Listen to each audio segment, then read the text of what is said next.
Science اور technology سے ہونے والی ترقی ہر گزرتے دن کے ساتھ ساتھ ایک سے بڑھ کر ایک ایجادات سامنے لا رہی ہے۔ جس طرح ہماری روزمرہ زندگی میں ٹیکنالوجی کا استعمال بڑھتا جا رہا ہے، اس طرح ہمارے آلات بھی جدید سے جدید تر ہوتے جا رہے ہیں۔ سائنسدانوں نے آلات کے ساتھ ساتھ بڑھتی ہوئی آبادی کو مد نظر رکھتے ہوئے خوراک پر بھی ریسرچ شروع کر دی ہے، کیونکہ مستقبل میں فوسل فیول کے ساتھ ساتھ خوراک کی کمی کے بحران کا بھی سامنا ہوگا۔ اسی لیے سائنسدانوں نے وقت کو بچاتے ہوئے بہت کم عرصے میں خوراک پیدا کرنے کے طریقے ڈھونڈ لیے ہیں، جن میں قابل قدر ایجاد مصنوعی گوشت کی ہے۔ صرف 5 سالوں کے بعد بازار میں ایسا گوشت ملنا شروع ہو جائے گا جو ہوگا تو مرغی، بکرے اور گائے کا ہی، مگر وہ ان کی گردن مار کر نہیں بلکہ لیبارٹری سے حاصل کیا جائے گا۔ کلوننگ بائیو ٹیکنالوجی کی مدد سے اس گوشت کو لیبارٹری میں تیار کیا جائے گا۔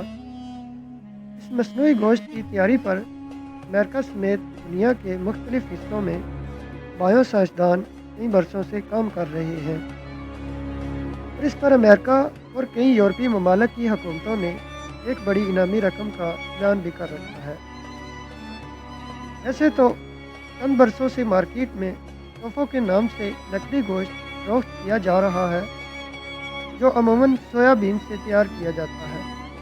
نقلی گوشت کا ذائقہ تو گوشت سے ملتا جلتا ہوتا ہے، مگر اس کی ساخت اور صفات گوشت جیسی نہیں ہوتی۔ لیکن لیبارٹری میں بنایا جانے والا گوشت ہر لحاظ سے اصلی گوشت جیسا ہوگا، اور ابتدائی مراحل میں اسے اصلی جانوروں کے جین کی افزائش سے تیار کیا جائے گا۔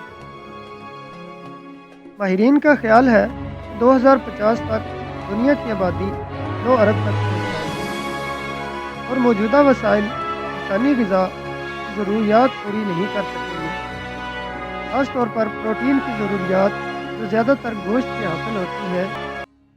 آنے والے 15 سے 20 سالوں میں گوشت کی زیادہ تر ضروریات مصنوعی گوشت کی طرف منتقل ہو جائیں گی، اور ماہرین کا اندازہ ہے کہ نصف صدی کے بعد انسان جزوی طور پر لیبارٹری کے گوشت پر انحصار کر رہا ہوگا، اور غذائی ضروریات پوری کرنے والے جانوروں کو زمین پر ایک بوجھ سمجھا جانے لگے گا۔ لیبارٹری میں زیادہ تر تیار کیا جانے والا گوشت قیمے کی شکل کا ہے۔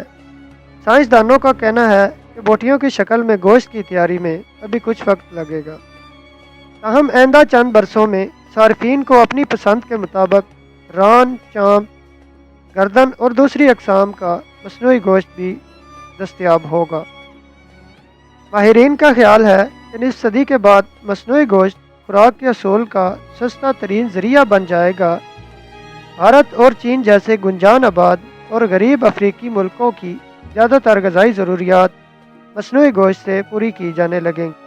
مصنوعی گوشت کی تیاری کے پروجیکٹ کے سربراہ اور آکسفورڈ یونیورسٹی کے سائنسدان آنٹ مسٹو کا کہنا ہے کہ یہ کامیابی کم تر وسائل کے ساتھ ساتھ خوراک کی بڑھتی ہوئی ضروریات پوری کرنے کے ساتھ ساتھ گرین ہاؤس گیسوں کے اخراج پر کنٹرول کی سمت ایک اہم پیش رفت ہے۔